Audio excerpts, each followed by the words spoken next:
Welcome back, everybody. If you are new here, welcome to my channel. I like to post all sorts of homemade recipes weekly.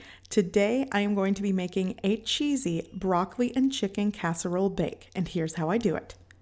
Okay, to start I'm going to add 8 ounces of shredded and chopped rotisserie chicken. It's already cooked into a large bowl. You could use the type of chicken of your choice.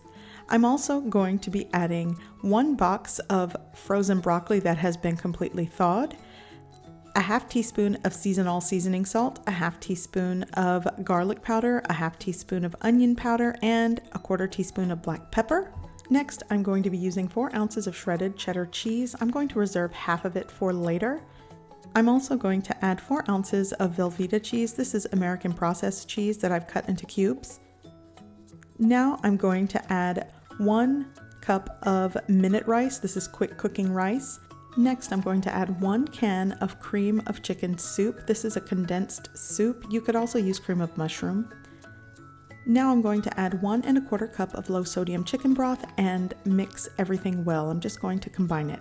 And I do want to mention, you want to make sure that your frozen broccoli is completely thawed. If it's still partially frozen, then you might have to adjust the cook time for everything to cook through. Okay, so once everything is combined well, I'm going to add it to an 8 by 8 square baking dish that I buttered. And if you want to double this recipe, you could fit it in a 9 by 13 baking dish. So once I've added everything to my baking dish, I am going to just spread it through evenly. And then I'm going to add the reserved shredded cheddar cheese to top it. I'm going to cover it with aluminum foil, and I'm going to bake it in a preheated oven at 400 degrees Fahrenheit for 20 minutes. And then once it's baked, covered for 20 minutes, I'm going to remove the aluminum foil and I'm going to broil the top for about a minute or so until it is golden brown and bubbly. Then you'll remove it from the oven and allow it to set for about 15 minutes. And once you serve it, I want to show you. It's super creamy and cheesy, and it's so easy to make.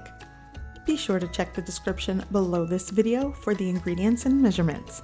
So I hope you give this recipe a try. I hope you like it, and thanks for watching.